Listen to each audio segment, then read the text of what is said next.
हा कुठला न्याय आहे? सगळ्या पुणे जिल्ह्याची तिकीट वाटते, महाराष्ट्रामध्ये नाव आहे, खूप चांगलं कमवलेलं आहे, पक्ष सांभाळा आहे, आमदार निवडून आणले, आमदार निवडून आणण्यासाठी मदत केली, ते अध्यक्ष असताना 21 आमदार झाले. अरे एवढं मोठं पक्षाचं काम केलं असताना तुमची इंदापूरच्या निवडणुकीसाठी माझ्यासारखा जर पट्ट्या असता तर म्हणला असता, हे किती तुझी तिकीट आहे? 21. हे घे तिकीट जा, वाट तुम्हाला द्यायची तिकीट. तेवढं सुद्धा जर तुम्ही अधिकार देत नसाल, काहीतरी उगाच पक्षाचं हे करून बसला तुम्ही, आता घ्या, तुझ्या काय करायचं आता घ्या.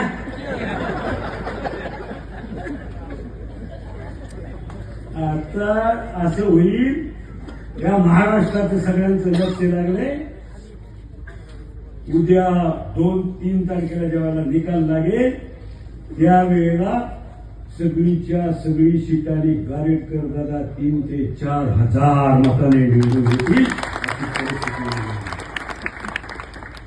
बरोबर आहे ना? आता हे बिचारे हर्षू भाऊ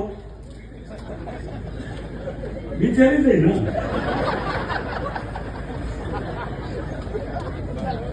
मोबाईल नका बघ भेटलं मला.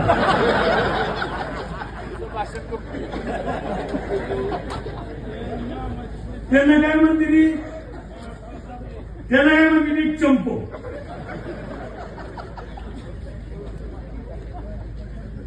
आता ही चंपू आहे, अरे सुंदर आहे,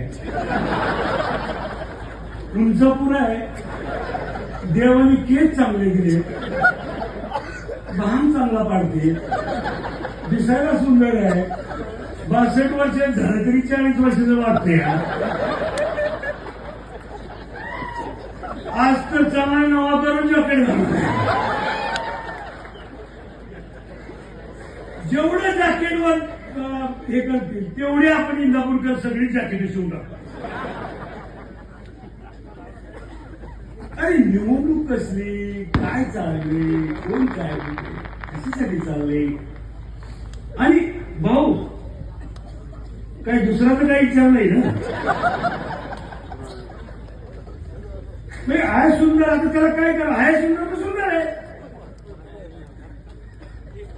बोला